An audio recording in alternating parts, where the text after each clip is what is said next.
세계 최고의 문학자로 일컬어지고 있는 셰익스피어와 유일하게 맞짱을 뜰 수 있는 소설가가 바로 세르반테스입니다. 한 사람은 모든 것을 누린 삶을 살아갔고, 또 한 사람은 정말 힘들게 버티고 버티면서 목에 풀칠하는 삶을 이어갔습니다. 그렇지만 우연히도 그 둘은 죽은 날이 똑같습니다.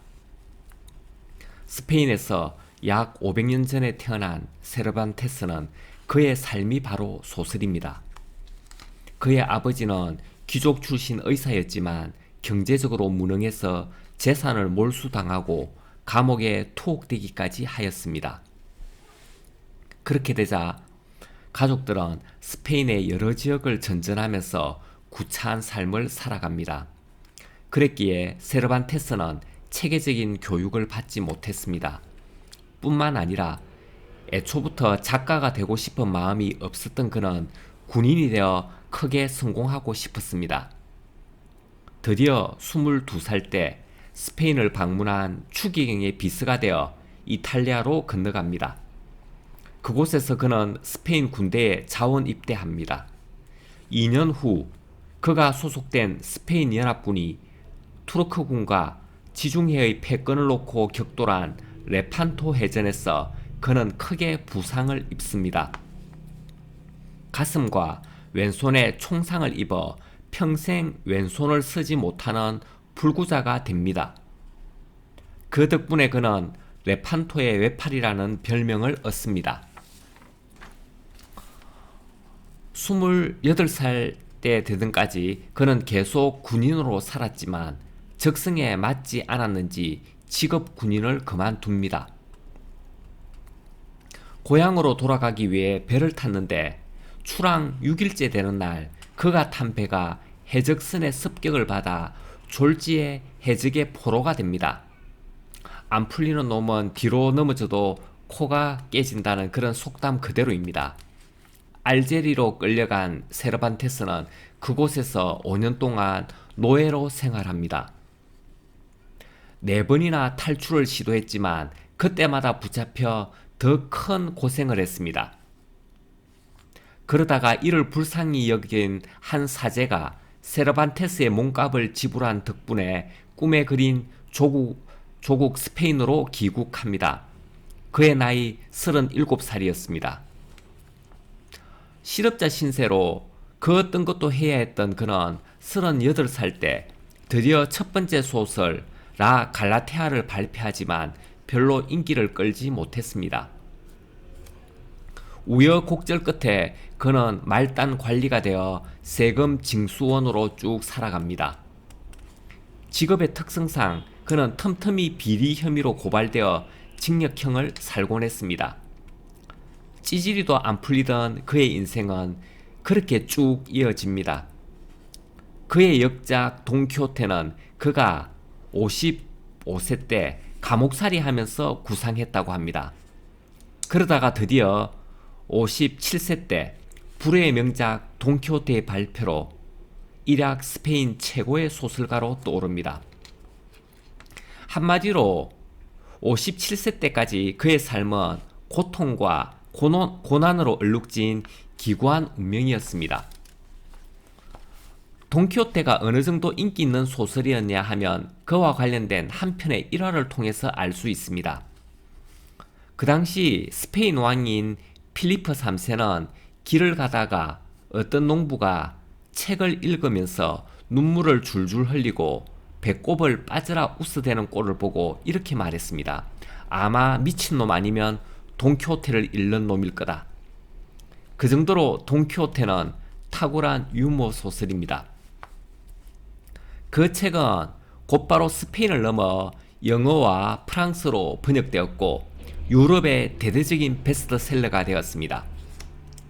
짝퉁 속편도 함께 범람한 웃지 못할 상황이 재현되기도 했습니다. 이런 큰 성공을 거두었지만 돈키호테는 여전히 부유함과는 거리가 먼 삶을 살아갔습니다. 너무나 가난하였기에 소설이 나오기 전에 이미 판권을 다른 출판사에 팔아버렸기 때문입니다. 우리는 여기서 돈키호테에 대해서 한번 알아볼 필요가 있습니다. 돈키호테는 세르반테스의 소설 속 자신의 모습입니다. 그는 파란만장한 생애를 보내고 얻어낸 인생관이 이 소설 속에 모두 녹아 들어가 있습니다. 모든 사람들이 인생을 정리할 그 나이에 그는 새로운 희망의 아이콘인 돈키호테를 출간합니다. 그 당시는 오늘날처럼 오래 살지 못하는 시대였기에 57세라고 하면 거의 죽음을 앞두고 있는 그런 나이입니다. 다들 죽음 앞에서 인생과 타협할 때 그는 돈키호테를 앞세워 인생과 타협하지 말고 행동하라고 말합니다. 아직도 희망이 있다는 것을 우리에게 이야기합니다. 이 돈키호테에서 세르반테스는 수많은 명언을 쏟아냅니다. 그는 아름다움과 사랑, 역경, 정의, 희망에 관해 그가 지금까지 경험한 파란만장한 인생을 이야기합니다. 종교의 자유, 연애의 자유, 계층 간의 평등, 정의로운 재판의 필요성을 돈키호테를 통해서 말합니다. 그것이 세르반테스가 지금 우리에게 말하는 유언입니다. 돈키호테 소설의 주인공은 알론소 키아노라는 삐쩍 마른 노인입니다. 중세의 기사 모험담에 매료되어 그가 좋아하던 사냥도 그만두고 책에 빠져듭니다. 책을 사느라 논밭도 모두 팔아버리고 며칠이고 잠도 자지 않고 밤을 새워 책을 읽습니다. 어느 순간 그는 소설 속 이야기들이 모두 현실이라고 믿기 시작합니다. 결국 골수가 다 말라 정신이 나가버린 그는 녹슨 갑옷을 입고 늙어 빠진 말 로시난테에 올라 시종 산초를 데리고 기사로의 여정에 났습니다. 정의로운 세상을 내가 다시 일으키겠다 이렇게 말하면서 폼 잡고 길을 떠납니다. 이것이 바로 서양 최초의 근대소설 돈키호테의 탄생입니다.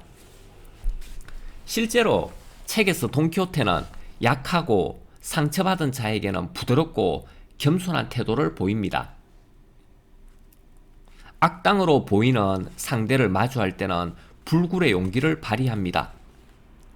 우리가 알고 있는 돈키호테 하면 떠오르는 장면은 풍차를 거인으로 착각하고 로신한테에 박차를 가하면서 달려드는 모습일 겁니다. 이렇게 온몸이 승할 곳 없이 다치더라도 포기하지 않고 끊임없이 여행을 계속합니다. 한 번은 밀린 품삯을 받지 못하는 양치기를 위하여 학대하는 노인을 크게 꾸짖으며 품삯을 받아주기도 합니다. 연인으로부터 버림받은 사내의 사연을 들으면서 자신의 일처럼 아파하면서 위로를 보냅니다. 이러한 인간적인 모습의 돈키호테였기에 지금도 이 소설은 여러 나라에서 영화, 연극, 애니메이션, 뮤지컬 등으로 이어져 오고 있습니다. 돈키호테가 소설에서 우리들에게 하는 이야기를 들어보겠습니다. 세상 사람들이여, 이 세상에서 가장 비겁한 것은 자살하는 일이다. 자신을 죽이는 행위는 맞서 싸워야 할 일과 두려움을 마주하여 등을 돌리는 일이기 때문이다. 인간에게 죽음보다 더 큰 악이 어디에 있는가? 살아만 있다면 상황은 어떻게든 개선되고 호전될 테이지만 포기하고 죽는다면 새로운 악이 시작된다. 그러니 결코 자살하면 안 된다. 이것은 세르반테스가 얼마나 생명을 존중하고 희망적인 사람이었는지를 잘 보여주고 있습니다. 5년 동안 노예 생활을 하면서도 희망을 포기하지 않고 죽지 않고 버틴 그의 철학이었습니다. 소설 속에 또 다른 한편의 글이 있습니다. 산초여, 너는 겁을 먹고 있구나. 그러니 제대로 보이지도 않고 들리지도 않는 것이다.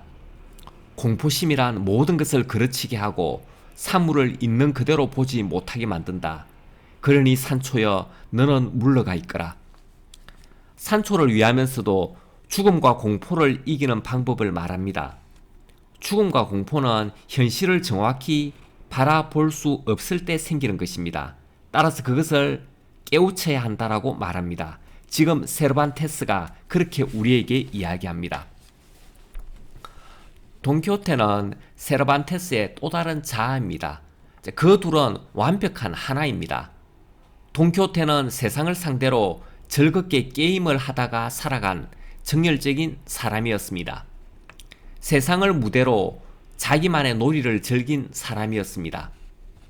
무모하지만 실천력 있는 휴머니스트였습니다. 정의를 사랑하였습니다.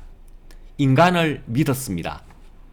고민만 하다가 죽어간 햄릿보다는 좌충우돌하면서 희망을 포기하지 말라고 외친 돈키호테가 저는 오늘 또 그립습니다.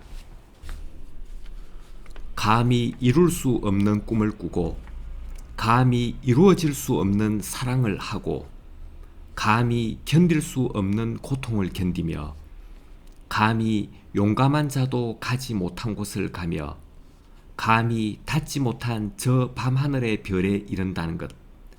이것이 바로 나의 순례이며 나의 길이다오. 아무리 희망이 없을지라도. 지금까지 시청해 주셔서 감사합니다.